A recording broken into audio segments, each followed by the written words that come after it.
शुरुआत करें बड़ी खबर के साथ। पीएम मोदी की सभी दलों के नेताओं को चिट्ठी। पीएम मोदी के दोनों सदनों के नेताओं को चिट्ठी। पीएम मोदी ने महिला आरक्षण पर समर्थन की मांग की है।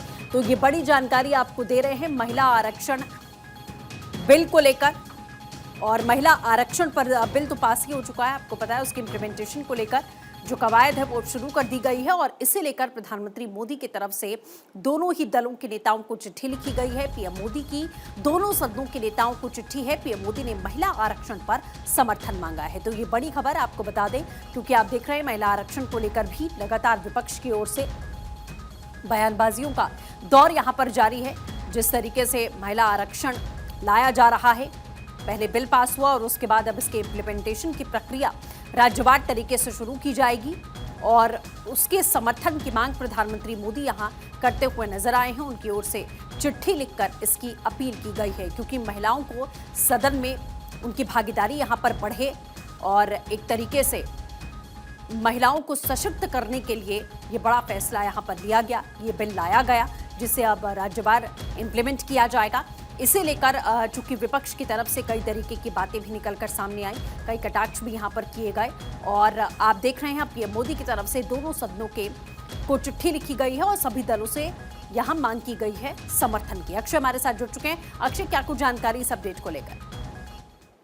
देखिए, महिला आरक्षण पर सहमति बनाने की कोशिश प्रधानमंत्री कर रहे हैं और इसीलिए सभी नेताओं को ये पत्र लिखा गया है। साफ तौर पर है कि संसद का जो सत्र है, विशेष सत्र, वो 16 अप्रैल से लेकर के 18 अप्रैल तक चलना है और इसमें सर्वसम्मति के लिए ये पत्र लिखा गया है। और जिस तरह से संसद में और विधानसभाओं में महिलाओं के लिए 1/3 सीटें आरक्षित करने से संबंधित जो नारी शक्ति वंदन अधिनियम है, उसके संशोधन सरकार करना चाहती है और इसीलिए प्रधानमंत्री के स्तर से कोशिश शुरू हुई है।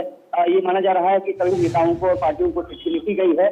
2023 में ये पारित हुआ था नारी शक्ति वंदन अधिनियम और उसके बाद ये माना जा रहा है कि जब संशोधन हो जाएगा तो 2029 से इसको लागू किया जा सकता है।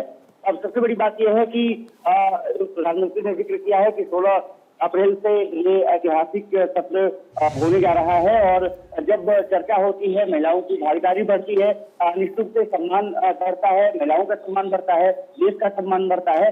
और सबसे बड़ी बात यह है कि जब महिलाओं को निर्णय लेने की क्षमता बढ़ती है तो देश आपकी तरक्की अपने आप हो जाती है। इन तमाम चीजों को प्रधानमंत्री ने उस पत्र में जिक्र किया है और इसको एक तरफ से देखा जाए तो सभी को एकजुट करने की कवायद के रूप में देखा जा रहा है। माना जा रहा है कि सभी पार्टियों को लिखने का मकसद ये है कि यहाँ पर विरोध के स्वर दिखाई न दे।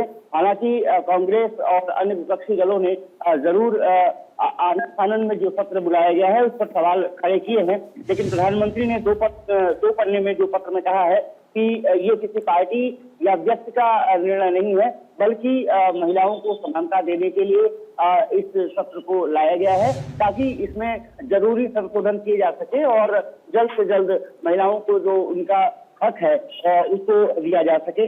अब देखना दिलचस्प ये रहेगा कि किस तरह से इसको सरकार पेश करती है और विपक्षी दलों का सहयोग किस तरह से होता है।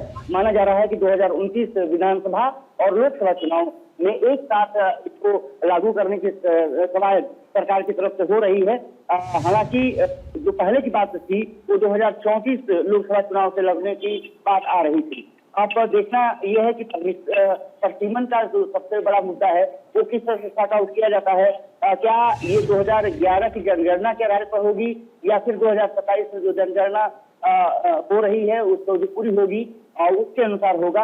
ये थोड़ा सा भी मुझे लगता है सस्पेंस है, लेकिन सरकार ने अपनी कवायदें शुरू कर दी है और 16 से 18 अप्रैल के बीच जो भी कुछ होगा निश्चित से ऐतिहासिक होगा। बिल्कुल अक्षय, जैसा आपने कहा कि जो भी होगा वो ऐतिहासिक होगा और यही अपील पीएम मोदी की तरफ से भी विपक्ष से की जा रही है। फिलहाल बहुत शुक्रिया हमारे साथ जुड़ने के लिए, तमाम जानकारियों के लिए।